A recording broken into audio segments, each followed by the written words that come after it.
नमस्कार, आप देख रहे हैं स्पेशल रिपोर्ट। आपके साथ मैं हूं अंजना ओम कश्यप। आज बात किसान आंदोलन से बचे लेकिन केंद्रीय मंत्री टेनी पर फंसे बीजेपी की। हम बात कर रहे हैं मोदी सरकार की। आज किसान आंदोलन खत्म हो चुका है, किसानों की घर वापसी हो गई। बीजेपी को लगा था कि मुश्किल दौर अब खत्म हो गया, लेकिन अब केंद्रीय गृह राज्य मंत्री टेनी ने मोदी सरकार और अपनी पार्टी दोनों को ही नई मुसीबत में खड़ा कर दिया है। क्या 2022 में विपक्ष के हाथ नया मुद्दा लग गया? क्या केंद्र के लिए टेनी गले की हड्डी बन गए हैं? हटाया तो चुनाव पर असर, नहीं हटाया तो चुनावी मुद्दा। क्या अजय मिश्रा उर्फ टेनी से बिगड़ेगा चुनावी खेल? इन सवालों के पीछे है संसद से सड़क तक विपक्ष की घेरेबंदी। विपक्ष टेनी के इस्तीफे से कम पर राजी नहीं और सरकार टेनी पर नजरें टेढ़ी करने को तैयार नहीं। 2022 में 5 राज्यों में चुनाव है। 3 राज्य पंजाब, उत्तराखंड और उत्तर प्रदेश में किसान के हाथ सत्ता की चाबी है। उत्तर प्रदेश की बात करें तो 403 में से करीब 210 सीटें ऐसी हैं जहां पर किसान ही जीत हार का फैसला करते हैं। पंजाब की 117 में से 77 सीटें ऐसी हैं जहां किसानों का दबदबा है। उत्तराखंड की 70 में से 27 सीटें ऐसी हैं जहां किसान राजनीतिक समीकरण बदल सकते हैं। ऐसे में स्पेशल रिपोर्ट में आज हम आपको बताएंगे सत्ता पक्ष और विपक्ष किसानों पर दांव क्यों लगा रहे हैं। इस दांव से कितनी नाव डूबेगी, किसकी बचेगी, ये रिपोर्ट।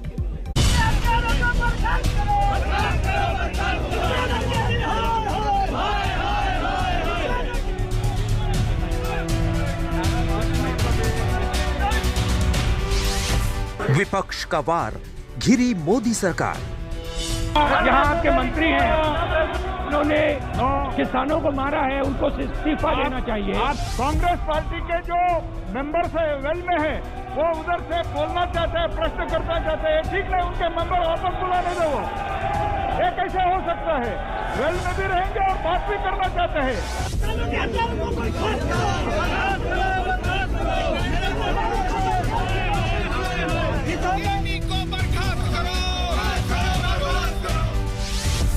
संसद में टेनी पर राहुल की ललकार। जहाँ कहा गया है कि कंस्पिरेसी है, आपके बारे में 262 हमें बोलने देना चाहिए।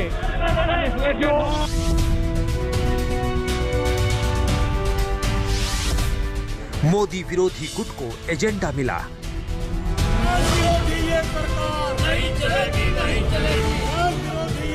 एक तरफ आप पूरी तरह से किसानों की हत्या करते हैं और आप मंत्रिमंडल में बने हुए हैं, सवाल पूछे जाएंगे। ये प्रवृत्ति है, अगर आपके कैबिनेट में है, किसी भी सरकार में यही मांग करती तो उनका इस्तीफा ले लो, उनकी बर्खास्त कर लो। टेनी पर टिकैत का नया प्लान तैयार।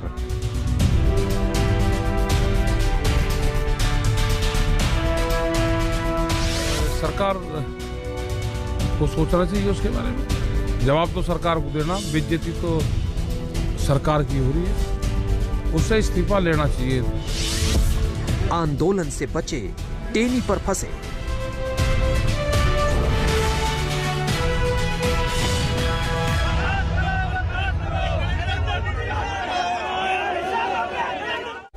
आज संसद में केंद्रीय मंत्री अजय मिश्रा उर्फ टेनी को लेकर विपक्ष ने जबरदस्त हंगामा किया।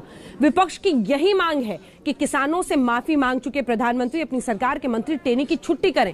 टेनी पर किसानों को धमकाने और लखीमपुर कांड के षड्यंत्र में शामिल होने के आरोप है। आखिर टेनी के नाम में ऐसा क्या है कि मोदी सरकार और खुद को दुनिया की सबसे बड़ी पार्टी बताने वाली बीजेपी कार्रवाई से ही डर रही है?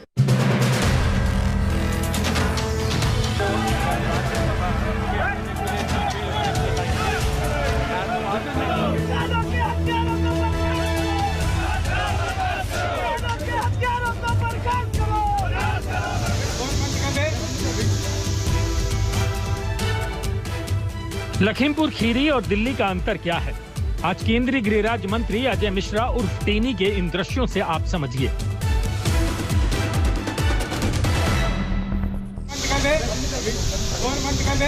लखीमपुर में सवाल पूछने पर मीडिया पर भड़के थे। यही हमारे मीडिया वाले हैं ना, एक निर्दोष आदमी के लिए बनाया,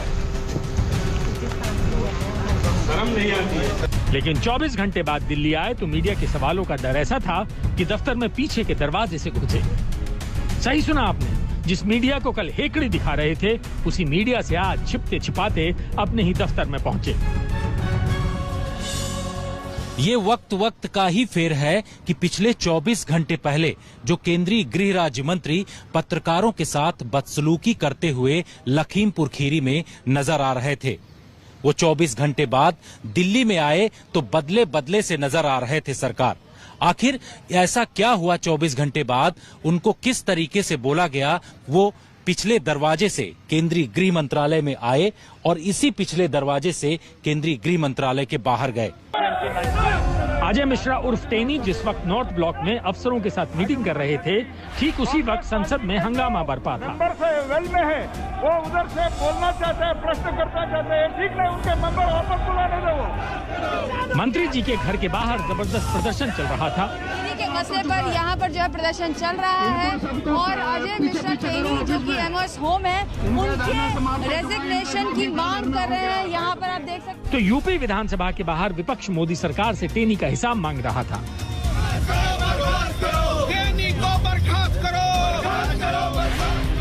आज टेनी पर जो सबसे बड़ी खबर आई वो यही है कि सरकार और संगठन की कृपा उन पर बनी रहेगी। ये तब है जब विपक्ष अब टेनी के इस्तीफे से कम पर राजी नहीं है।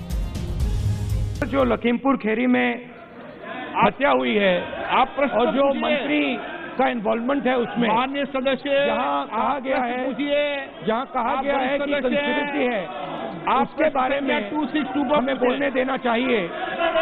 जो यहाँ आपके मंत्री हैं, उन्होंने किसानों को मारा है, उनको इस्तीफा देना चाहिए। आप सीनियर मेंबर है, आप प्रश्न वही मैं बोल रहा हूँ, आपको प्रश्न। अरे बोलने तो दीजिए। हाँ बोलिए ना, बोलने तो दीजिए। आप प्रश्न पूछिए। तो जो उसने जो उसका जो इन्वॉल्वमेंट है, विषय कंस्पिरेसी जो की है, आपने प्रश्न पूछा, उस पर समय उसमें उसकी सजा मिलनी चाहिए। आप प्रश्न पे पूछिए और उसको सजा मिलनी चाहिए। आप प्रश्न पूछिए।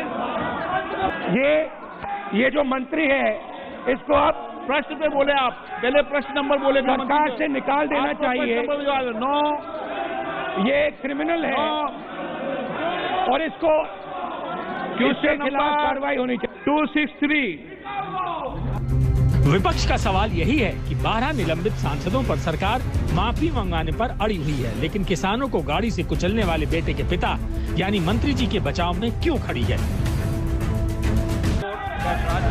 29 नवंबर से निलंबित सांसदों के विरोध प्रदर्शन के चलते संसद में घमासान जारी है, लेकिन सरकार अपने मंत्री अजय मिश्रा उर्फ टेनी पर मौन। विपक्ष यही पूछ रहा है कि इस कृपा के पीछे कौन है। सुप्रीम कोर्ट मॉनिटर इन्वेस्टिगेशन चल रहा है, सब जुडिस है मैटर, बहुत चर्चा है जी। मैं अपील कर रहा हूँ, बहुत इश्यू है चर्चा करने के लिए। हम भी चाहते हैं उनसे अच्छा सजेशन चाहते हैं, कंस्ट्रक्टिव सजेशन चाहते हैं। अगर कुछ हमारा गलती हुआ है तो वो हमको समझाते हैं, तो हम भी वो देखने के लिए तैयार। चर्चा करने के लिए हम आह्वान कर रहे हैं। कुछ तो कुछ बहाना बना के पार्लियामेंट न चलाने देना, ये बिल्कुल ठीक नहीं है। बहुत अफसोस की बात है कि प्रधानमंत्री मोदी जी जो निष्पक्षता और ईमानदारी की बात करते हैं, आज एक ऐसे मंत्री को बचा रहे हैं जिन्होंने पत्रकारों को धमकाया है, जिन्होंने किसानों को धमकाया है, जिन्होंने अपने बेटे को बचाने के लिए कई झूठ बोले मीडिया के सामने, और वो झूठ का पर्दाफाश हो गया एसआईटी रिपोर्ट में। क्या ऐसे मंत्री को, ऐसे व्यक्ति को देश के गृह राज्य मंत्री का पद देना चाहिए? सरकार के सूत्रों से मिली जानकारी के मुताबिक टॉप लीडरशिप से टेनी को अभयदान मिल गया है, यानी ना तो कोई कार्रवाई होगी और ना ही कुर्सी छिनेगी। ओवैसी पूछ रहे हैं कि बेटे के जुर्म में किसानों को धमकाने वाले मंत्री जी को जुदा कैसे माना जा सकता है। कानून अपना काम कर रहा है और इस तरह के जो सुपर कानून के जो महान लोग हैं उनको अपना ज्ञान नहीं देना चाहिए। निष्पक्षता के साथ, मजबूती के साथ कानून अपना काम कर रहा है। हमारा स्पष्ट मानना है कि जो भी कानून के तहत कार्रवाई होनी चाहिए वो हो रही है, उसमें जो है वो किसी को ज्ञान देने की आवश्यकता नहीं है। ये नहीं बोल सकते बीजेपी के नहीं बेटा अलग है बाप अलग है। भाई जब उसी घर में आपने पूरी कॉन्स्पिरेसी की, गाड़ी मंत्री जी की है और उन्होंने उस कत्ल से पहले उन्होंने धमकी भी दी थी इस मिनिस्टर ने, तो ये बिल्कुल सही है। और कॉन्स्टिट्यूशनल मोरालिटी का तकाजा ये है कि प्रधानमंत्री नरेंद्र मोदी फौरन इनको अपनी कैबिनेट से बरतरफ करें। भाई इंसाफ का तकाजा ये है और सबसे अहम बात जो हम इस पूरी डिबेट में भूल रहे हैं कि भाई लोग मर गए हैं, 4 लोग मरे हैं वो किसान, तो उनको क्या महसूस हो रहा होगा कि भाई एक मंत्री है जो law and order, internal affair and state relations का मंत्री है, कैबिनेट का, गवर्नमेंट ऑफ इंडिया का, और उसका बेटे पर केस है, तो उन पर क्या गुजर रही होगी। तो प्रोबेबिलिटी पब्लिक लाइफ में डिमांड करती है कि आप फौरन प्रधानमंत्री को कैबिनेट से हटाएं, और जब तक ये मुकदमा तय नहीं होता क्रिमिनल कोर्ट में। सवाल यही है कि 2022 में चुनाव हैं और बीजेपी के लिए आगे कुआं पीछे खाई है। राजनीतिक विश्लेषक मानते हैं कि अजय मिश्रा उर्फ टेनी उत्तर प्रदेश से आते हैं, उसी उत्तर प्रदेश में जहां ब्राह्मण नाराज बताए जा रहे हैं। साफ है, अगर चुनाव से पहले टेनी पर एक्शन हुआ तो बीजेपी को लेने के देने पड़ सकते हैं। अगर कार्रवाई नहीं करती है तो विपक्ष 2022 चुनाव में इसी मुद्दे पर बीजेपी को घेरेगी। यानी बीजेपी किसान आंदोलन खत्म करवाकर तो बच गई, लेकिन टेनी पर फंस गई है। लखनऊ से कुमार अभिषेक, दिल्ली से मौसमी सिंह के साथ जितेंद्र बहादुर सिंह, आज तक। किसानों का कौन सगा है और किसानों को किसने ठगा है? अब पक्ष विपक्ष के बीच इन्हीं 2 शब्दों को लेकर जंग छिड़ी हुई है जुबानी। प्रधानमंत्री अपनी सरकार की नीतियां गिना रहे हैं, राहुल गांधी मौजूदा सरकार की नीतियों को पलीता लगा रहे हैं। राष्ट्रीय स्तर पर राहुल बनाम मोदी की जंग जारी है, तो उत्तर प्रदेश में किसानों के बहाने अखिलेश बीजेपी के खिलाफ हल्ला बोल रहे हैं।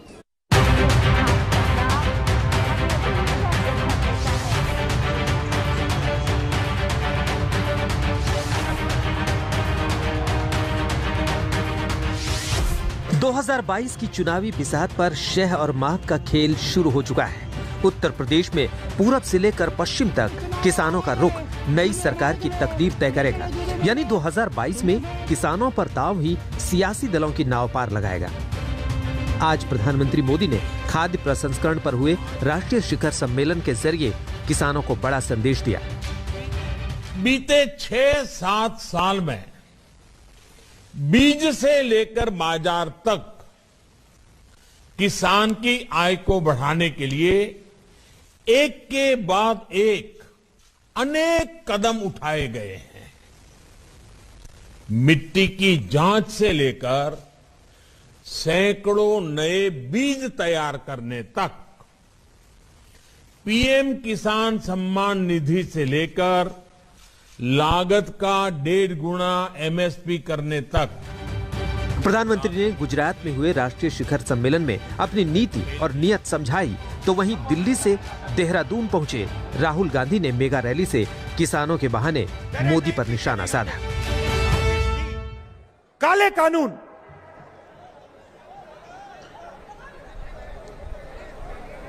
किसानों के खिलाफ, उनकी मदद करने के नहीं, उनको खत्म करने के लिए बनाए गए। पूरे देश के किसान खड़े हुए, एक साथ खड़े हुए। प्रधानमंत्री कहते हैं, हाथ जोड़ के कहते हैं, गलती हो गई,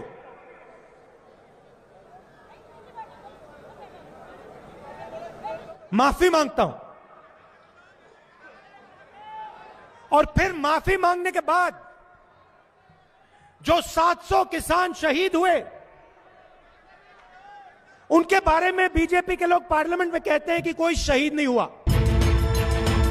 एक तरफ मोदी सरकार पर राहुल हमलावर हैं, तो दूसरी तरफ किसान आंदोलन खत्म होने के बाद अब केंद्रीय मंत्री अजय मिश्रा और टेनी का विपक्ष के हाथ बड़ा मुद्दा लग गया है।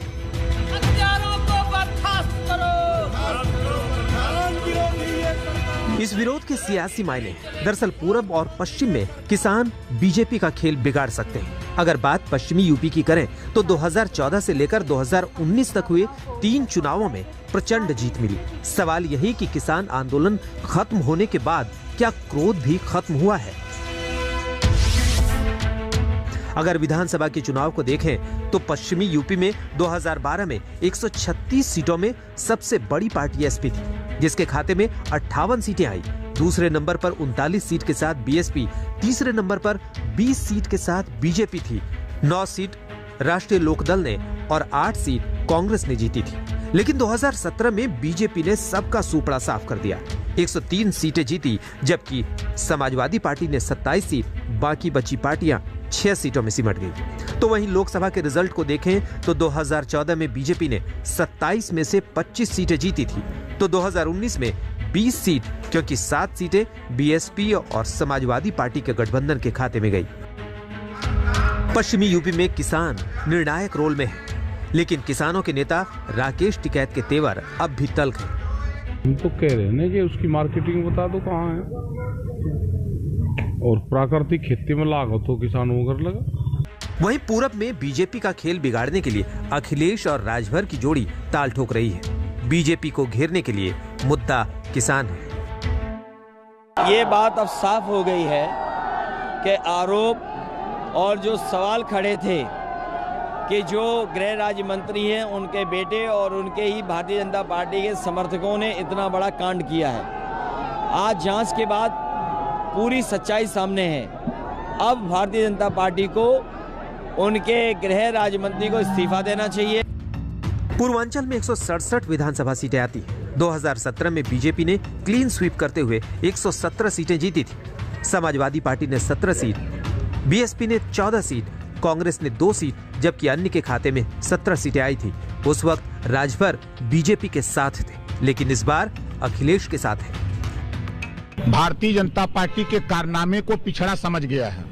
जब पिछड़ों को आरक्षण देने की बात आती है तब इन लोगों को मोतियाबिंद हो जाता है, दिखाई नहीं देता है। वोट लेना होता तो 52% लोग दिखते हैं। मोदी जी ने कहा था, अमित शाह ने एबीपी चैनल पे बोला था, 15 लाख के सवाल पे कि जुमला बोला था, ये जुमला बोल के वोट लेने के लिए। ये तस्वीरें आपको याद होंगी। लखीमपुर कांड में प्रियंका गांधी किसानों की आवाज बनकर उभरी, किसानों की लड़ाई लड़ी। अब कांग्रेस भी केंद्रीय मंत्री अजय मिश्रा टेनी की बर्खास्तगी को लेकर सड़कों पर है। पार्टियां अलग अलग हैं, लेकिन बीजेपी को सभी विरोधी पार्टियां किसान के नाम पर घेर रही हैं। यानी 2022 में बीजेपी के सामने सबसे बड़ी चुनौती है किसान विरोधी नेम प्लेट से छुटकारा पाना। कुमार अभिषेक के साथ आज तक ब्यूरो।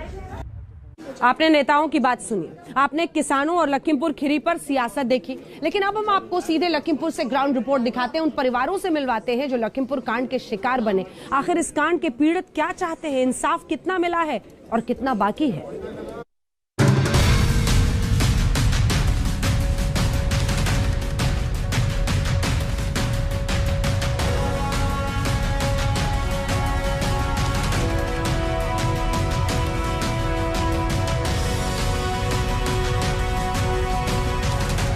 लखीमपुर कांड को लेकर प्रदेश से लेकर देश तक सियासी घमासान मचा हुआ है, लेकिन लखीमपुर कांड के पीड़ितों को इंसाफ मिला या नहीं, ये समझिए।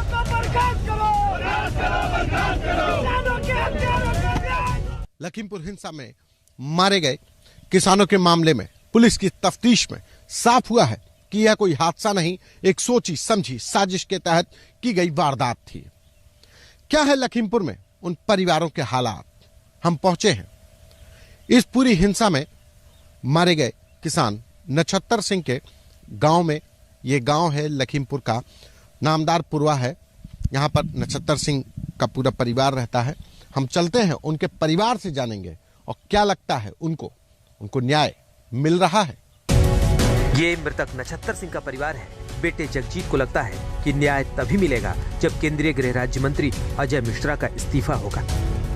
उन्होंने जब ये प्रूव कर दिया है कि ये सोची समझी साजिश नहीं थी, ये जानबूझकर हत्याकांड किया गया है, तो अभी भी जो हमारी सरकार है वो चुप क्यों बैठी हुई है, इस चुप का जवाब अभी तक हम लोगों को नहीं मिला है। वहीं मृतक नक्षत्र सिंह की पत्नी जेल में कैद केंद्रीय मंत्री के बेटे अजय मिश्रा के लिए फांसी की सजा चाहती है। हमको तो तभी न्याय मिलेगा, हमको शांति तभी मिलेगी जब ये उनको सजा होगी, और हमको अभी तो कुछ नहीं समझ आ रहा है। जब हमारे खुद ही आदमी चले गए तो हम क्या किसी से शिकायत करेंगे। हमारी बस यही शिकायत है, अभी उनको बर्खास्त किया जाए और उनको मोनू मिश्रा को भी सजा दी जाए, उम्र कैद हो या फांसी की सजा हो। कुछ ऐसी ही मांग इस हिंसा में मारे गए बहराइच के नानपारा में रहने वाले दलजीत सिंह के बड़े भाई जगजीत सिंह ने भी की है। एसआईटी कमेटी ने साबित कर दिया है कि सब कुछ सुनियोजित ढंग से मंत्री और उसके लड़के ने किया है हमारे बच्चों के साथ में। सरकार इसको पर ध्यान दे और उसको मंत्री पद से इस्तीफा दिलाई बहुत जल्द। ये तो बात हुई लखीमपुर हिंसा में मारे गए किसानों के परिवारों की, लेकिन इस घटना का एक और पीड़ित पक्ष भी है। ये पक्ष उन बीजेपी कार्यकर्ताओं की हत्या का है जिनको घटना के बाद पीट कर मौत के घाट उतार दिया गया। मृतक शुभम मिश्रा के परिवार का कहना है कि आज तक इंसाफ के लिए दर भटक रहे हैं। कुछ भी नहीं हो रहा है। 4 लोग जो पकड़े गए थे कम से कम 2.5 महीने के ऊपर हो रहा है। पता नहीं क्या कर रहा है प्रशासन, क्या कर रहा है शासन। असल में जब भाजपा के कार्यकर्ता की ये स्थिति है कि हम दर के लिए भटक रहे। आज भी हम गए थे डीएम साहब से, आज मिल के आए हैं। डीएम साहब को फिर ज्ञापन दे के आए। पिछली बार भी गए थे डीएम साहब को ज्ञापन, लेकिन वो 3 दिन के बाद बदल गए थे, दूसरे डीएम साहब आए थे। तो आज हम अभी उनसे मिल के आ रहे हैं। तो उन्होंने कहा, आश्वासन दिया कि ठीक है करते। नौकरी के लिए सरकार ने कहा था, नौकरी भी अभी तक नहीं मिल पाई है कि नौकरी में क्या कार्रवाई चल रही है, क्या नहीं कार्रवाई चल रही, वो भी हमें कोई अभी जानकारी नहीं, हम तक सूचना। वारदात को 2.5 महीने हो चुके हैं। अभी तक 1 साल की एंजल को अपने मरहूम पिता का इंतजार है जो अब इस दुनिया में नहीं है। कुछ ऐसा ही हाल केंद्रीय गृह राज्य मंत्री अजय मिश्रा के ड्राइवर हरिओम मिश्रा के घर वालों का है। पकड़ेगा, हमारे वाले कोई नहीं पकड़ेगा, हम जानते ही नहीं है कौन। 2 ही पकड़ेगा, 2 लोगों ने ही मारा था उनको। बहुत जने मारते देखे, माँ है वीडियो में देखे मारती है, माँ बहुत उठाती है, कहते नाई साहब जो कह रहे हैं मार दो, बर्तन कहते हैं तोड़ गड्डी तोड़, बहुत करके बहुत गाली दे के मार। हमारे भैया बहुत बहना है। अभी 2 ही सिर्फ पकड़े गए हैं और तो कोई पकड़ा नहीं गया। क्या 2 ही लोगों ने मारा? काफी लोगों ने, आप लोगों ने भी वीडियो में देखा होगा, काफी लोग उन्हें मार रहे हैं। हजारों लोग गालियां दे रहे हैं, मार रहे हैं, उनको किसी को नहीं पकड़ा जा रहा। लखीमपुर कांड में दोनों पक्ष अभी इंसाफ का इंतजार कर रहे हैं। मृतक किसानों का परिवार टेनी का इस्तीफा चाहता है तो दूसरा पक्ष कातिलों की गिरफ्तारी। संतोष कुमार, लखीमपुर खीरी, आज तक। संसद से लेकर सड़क तक किसानों के कंधे पर बंदूक रखकर कांग्रेस अपनी खोई हुई सियासी जमीन तलाश रही है, लेकिन पंजाब में उन्हीं किसान ने अब कांग्रेस सरकार के खिलाफ मोर्चा खोल दिया है। किसान संगठनों का कहना है कि मौजूदा सरकार की वादा खिलाफी पूरे पंजाब में आंदोलन के लिए काफी है।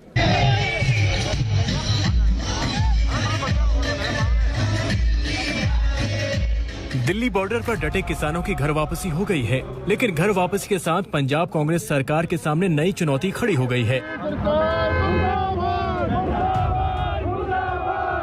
दिल्ली बॉर्डर से पंजाब लौटे किसानों ने चन्नी सरकार के खिलाफ मोर्चा खोल दिया है।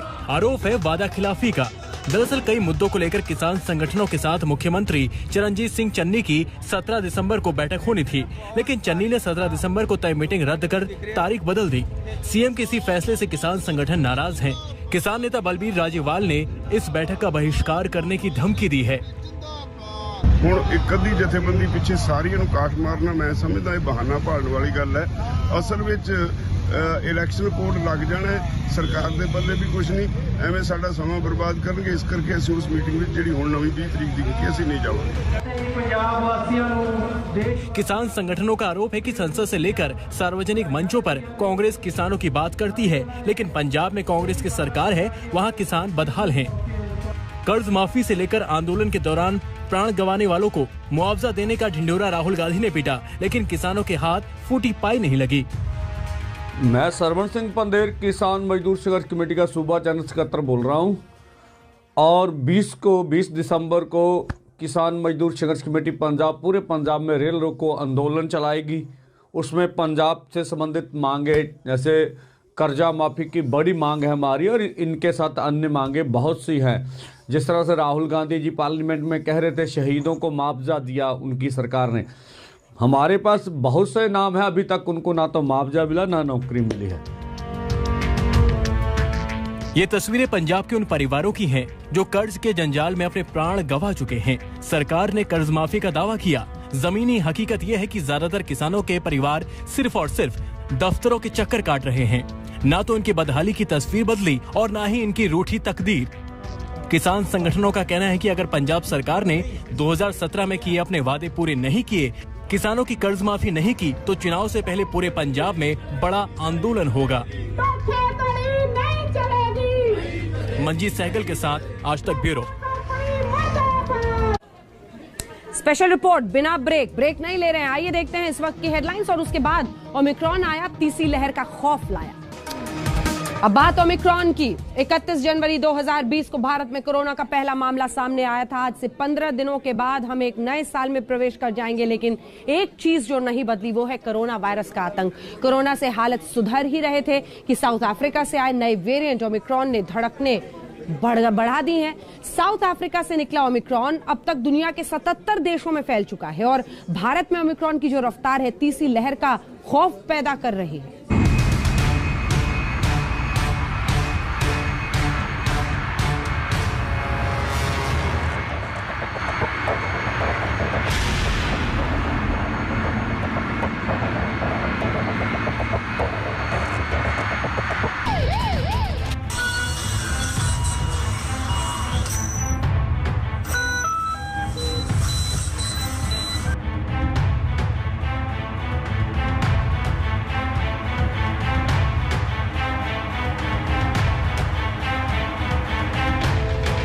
देश में क्यों बढ़ गया है कोरोना की तीसरी लहर का खतरा? भारत में अचानक कैसे आ रहे हैं धड़ाधड़ ओमिक्रॉन के केस? दिल्ली और मुंबई में ओमिक्रॉन को लेकर क्यों बढ़ी दहशत? बॉलीवुड में एक के बाद एक सेलिब्रिटीज को क्यों हुआ कोरोना? ओमिक्रॉन को लेकर देश और दुनिया के डॉक्टर क्या कह रहे हैं? कैसे ब्रिटेन से लेकर अमेरिका तक ओमिक्रॉन ने तोड़ दिए रिकॉर्ड?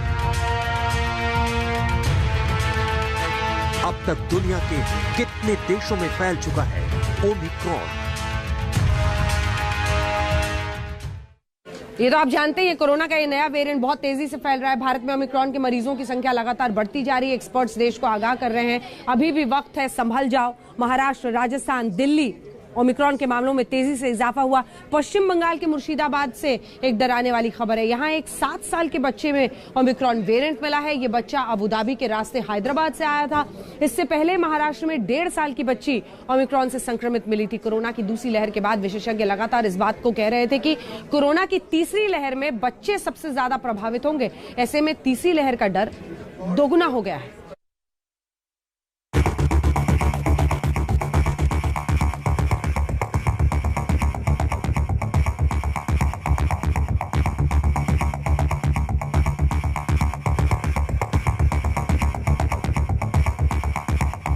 भारत में जितनी तेजी से ओमिक्रॉन का मीटर भाग रहा है, लोगों के दिलों में धुकधुकी भी उतनी तेजी से बढ़ रही है।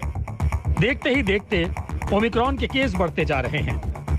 महाराष्ट्र, राजस्थान, दिल्ली, केरल, गुजरात, कर्नाटक, तेलंगाना, पश्चिम बंगाल, आंध्र प्रदेश, चंडीगढ़, तमिलनाडु और इस तरह से ओमिक्रॉन अब तक भारत के 11 राज्यों में फैल चुका है। अब आपको बताते हैं कि ओमिक्रॉन के तेजी से भागते इस मीटर से डरना क्यों जरूरी है, तो सुनिए और याद कीजिए। पिछले साल 20 दिसंबर को कोरोना के डेल्टा वेरिएंट की पहचान हुई थी और कुछ ही महीनों बाद यानी अप्रैल 2021 में भारत में डेल्टा के चलते कोरोना की दूसरी लहर आ गई। उसके बाद जो मंजर था उसे सोचकर ही रोंगटे खड़े हो जाते हैं।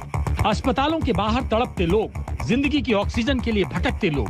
कोरोना की दूसरी लहर ने कोहराम मचा दिया और अब कोरोना का नया वेरिएंट ओमिक्रॉन आया है। दुनिया के देशों ने इसे घातक मानना शुरू कर दिया है।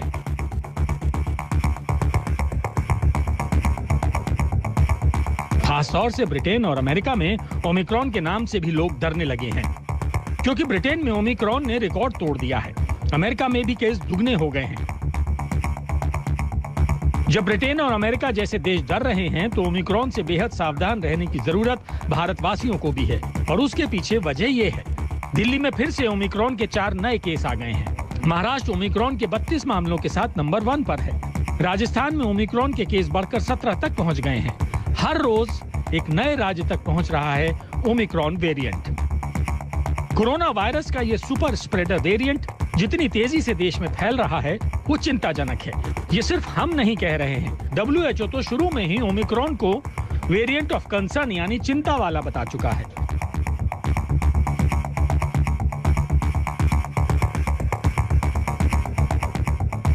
देश की राजधानी दिल्ली में ओमिक्रॉन के 4 और नए मामले सामने आए हैं और इस तरह दिल्ली में ओमिक्रॉन से संक्रमित लोगों की संख्या 10 हो चुकी है। मरीजों की बड़ी तादाद को देखते हुए दिल्ली में तैयारियां शुरू कर दी गई हैं। दिल्ली के LNJP अस्पताल में ओमिक्रॉन मरीजों के लिए रिजर्व बेड्स की संख्या 40 से बढ़ाकर 100 कर दी गई है, क्योंकि दिल्ली में मिले ओमिक्रॉन के 10 में से 9 मरीज LNJP अस्पताल में भर्ती हैं, जबकि एक को ठीक होने के बाद छुट्टी दे दी गई है।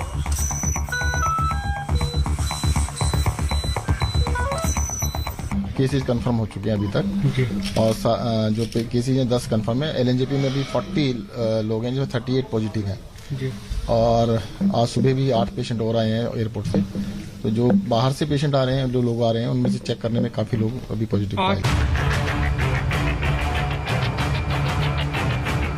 बड़ी संख्या में आने वाले मरीजों और एम्बुलेंस को गाइड करने के लिए रिसेप्शन के साथ कॉल सेंटर बनाया गया है। दुनिया के सबसे बड़े कोविड केयर सेंटर यानी सरदार पटेल कोविड हॉस्पिटल को दूसरी लहर में 2000 बेड का बनाया गया था, लेकिन अब तीसरी लहर के खतरे को देखते हुए इसकी क्षमता बढ़ाकर 10,000 बेड तक की जा सकती है। प्रेजेंट में हमारे पास 150 ICU बेडेड हैं और बेड्स हैं, और 530 जो हमारे पास वहाँ जनरल वार्ड में ऑक्सीजनेटेड बेड्स हैं। It can be extended up to 2000, और अगर आदेश आते हैं तो उसको उससे ज़्यादा बढ़ाया जा सकता है। So we have adequate resource जो हमें चाहिए होता है अगर ज़रूरत पड़ती है, कोई डिज़ास्टर पैंडेमिक का बहुत ज़्यादा हो जाता है, तो हमारे पास अवेलेबल है रिसोर्सेज, हम इंक्रीज कर सकते हैं। चिंता सिर्फ एक तरफ नहीं है, बल्कि महाराष्ट्र से लेकर मध्य प्रदेश तक कोरोना के मरीज भी बढ़ने लगे हैं। ओमिक्रॉन से दुनिया डर रही है और देश की संसद में ओमिक्रॉन पर मस्ती सूझ रही है। राज्यसभा में शॉर्ट ड्यूरेशन डिस्कशन के दौरान ओमिक्रॉन पर चर्चा हुई। बीजेपी सांसद शिव प्रताप शुक्ल बोलने के लिए खड़े हुए तो विपक्ष हंगामा काटने लगा। उसके बाद बीजेपी सांसद शिव प्रताप शुक्ल ने जो भी कहा वो आप भी सुनिए।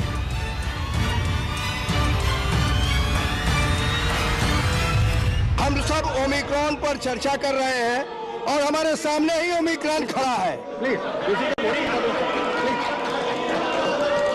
मुझे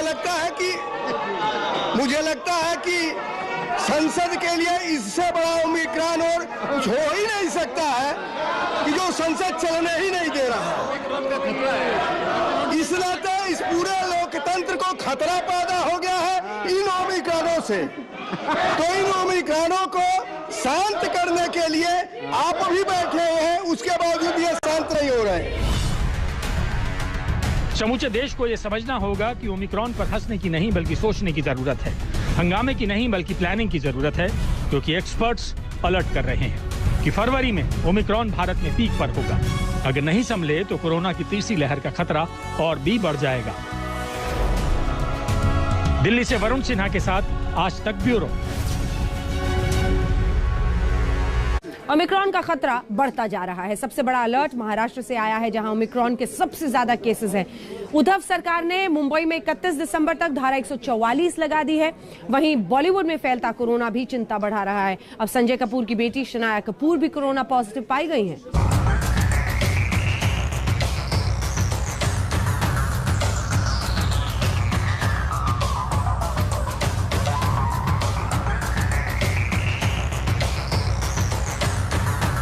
कोरोना के ओमिक्रॉन वेरिएंट पर यूनिवर्सिटी ऑफ हांगकांग के रिसर्च में दावा किया गया है कि ओमिक्रॉन वेरिएंट कोरोना के डेल्टा वेरिएंट से 70 गुना तेजी से फैलता है और भारत में महाराष्ट्र जैसे इसका गवाह बन रहा है।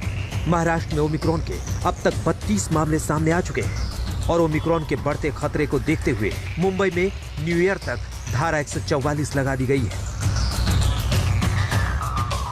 आशंका ये जताई जा रही है कि मुंबई में जनवरी तक केस और बढ़ सकते हैं।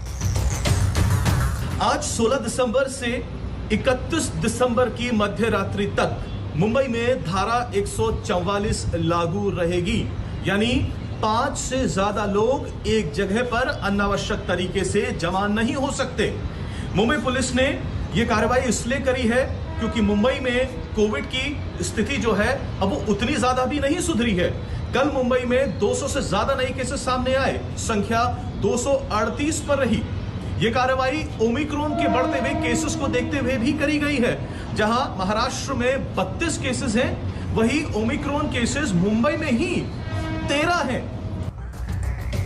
एक तरफ तो महाराष्ट्र सरकार और बीएमसी कोरोना के नए वेरिएंट ओमिक्रॉन को रोकने के लिए लाख जतन कर रहे हैं, तो दूसरी तरफ बॉलीवुड में फिर से फैलते कोरोना ने सबको दहशत में डाल रखा है।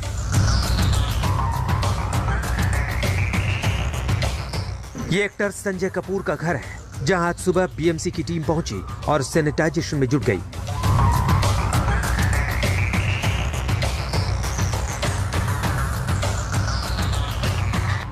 बीएमसी ने संजय कपूर के घर को कंटेनमेंट जोन घोषित कर दिया है, क्योंकि संजय कपूर की बेटी शनाया कपूर भी कोरोना पॉजिटिव पाई गई है। हम आपको बता दें कि इसी हफ्ते बॉलीवुड एक्ट्रेस करीना कपूर खान और अमृता अरोड़ा कोरोना पॉजिटिव पाई गई थी। उसके बाद सुहेल खान की पत्नी सीमा खान और शनाया की मां महीप कपूर की रिपोर्ट भी पॉजिटिव आई है। अब शनाया कपूर भी वायरस की चपेट में है। शनाया ने अपने इंस्टाग्राम पर एक पोस्ट के जरिए खुद के कोरोना पॉजिटिव होने की जानकारी दी है। मैं कोविड-19 पॉजिटिव पाई गई हूँ। मुझ में हल्के लक्षण हैं, पर मैं ठीक महसूस कर रही हूँ और मैंने खुद को आइसोलेट कर लिया है। 4 दिन पहले किए गए टेस्ट में मेरी रिपोर्ट नेगेटिव आई थी। सावधानी के लिए दोबारा टेस्ट कराया और उसका रिजल्ट पॉजिटिव आया है। मैं डॉक्टर की ओर से बताए गए प्रोटोकॉल का पालन कर रही हूँ। अगर आप मेरे संपर्क में आए हैं तो प्लीज अपना टेस्ट करवा लें, सुरक्षित रहें। हम आपको बता दें कि बीएमसी ने करीना कपूर और अमृता अरोड़ा को कोरोना होने के बाद उनके फ्लैट को सील कर दिया था। बाद में उनकी बिल्डिंग के बाहर कोविड गाइडलाइंस का पोस्टर चिपकाकर कोविड टेस्टिंग कैंप भी लगाया गया था। अब सवाल ये है कि बॉलीवुड की इन अभिनेत्रियों को कोरोना हुआ कहां से?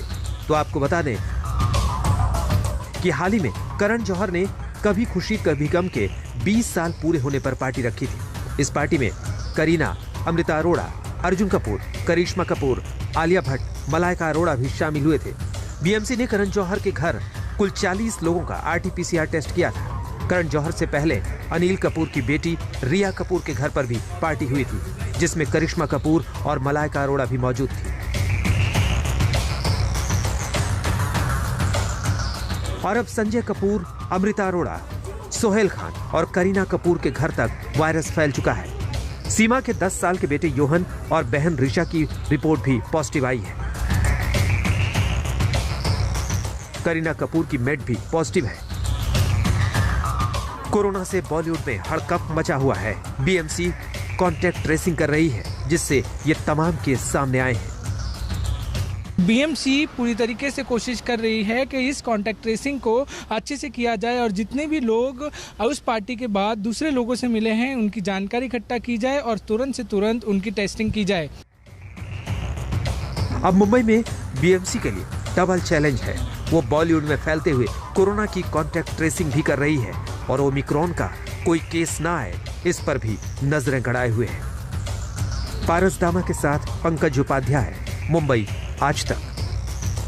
क्यों ब्रिटेन और अमेरिका में फैला खौफ, दिखाएंगे एक छोटे से ब्रेक के बाद। आप देखते रहिए स्पेशल रिपोर्ट, देखते रहिए आज। ब्रिटेन पर महामारी डबल अटैक कर रही है। इन दोनों ही मुल्कों में एक तरफ कोरोना के केसेस बढ़ रहे हैं, दूसरी तरफ नया वेरिएंट ओमिक्रॉन भी लगातार तांडव मचा रहा है। इस बीच WHO ने कहा है कि ओमिक्रॉन अब जगह है, बस पहचान करना अभी बाकी है।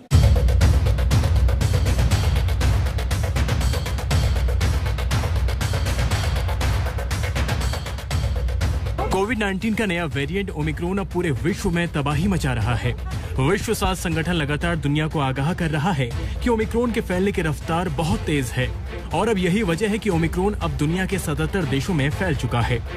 आशंका ये भी है कि ओमिक्रॉन अब हर जगह मौजूद है, बस उसकी पहचान होना बाकी है। 77 countries have now reported cases of Omicron. And the reality is that Omicron is probably in most countries, even if it hasn't been detected yet. Omicron is spreading at a rate we have not seen with any previous variant. We're concerned that people are dismissing Omicron as mild. Surely, we have learned by now that we underestimate this virus at our peril. America और Britain में तो Omicron की दहशत के बीच corona के case भी भयंकर बढ़ रहे हैं। कोरोना ने ब्रिटेन में सारे रिकॉर्ड तोड़ दिए हैं, तो अमेरिका में एक दिन में कोविड के केस दोगुने हो गए हैं। ब्रिटेन में बुधवार को 78,000 से ज्यादा कोरोना केस आए हैं, ब्रिटेन में अब तक 1 करोड़ 10 लाख से अधिक की आबादी कोरोना की चपेट में आ चुकी है। हम आपको बता दें कि ब्रिटेन में एकमात्र देश है जहां ओमिक्रॉन से मरीज की मौत हुई है। अमेरिका में कोरोना वायरस से मौत का कुल आंकड़ा 8 लाख से अधिक हो गया है। ये संख्या दुनिया के किसी भी देश के मुकाबले सबसे ज्यादा है। इसके अलावा यहाँ सोमवार को संक्रमण के कुल मामलों की संख्या 5 करोड़ का आंकड़ा पार कर गई है। दक्षिण अफ्रीका में भी कोरोना के नए केस डराने लगे हैं। यहाँ बुधवार को एक दिन में 26,976 केस सामने आए हैं। इससे पहले यहाँ तीसरी लहर के दौरान जुलाई में 26,485 संक्रमित मिले। दक्षिण अफ्रीका में भी कोरोना का नया वेरिएंट ओमिक्रॉन पहली बार मिला था। नया वेरिएंट भी तेजी से फैल रहा है। आज तक ब्यूरो। तो ओमिक्रॉन से जुड़ी हर खबर पर रहेगी हमारी नजर। इसी के साथ स्पेशल रिपोर्ट में इतना ही। देश दुनिया की बाकी खबरों के लिए आप देखते रहिए आज तक।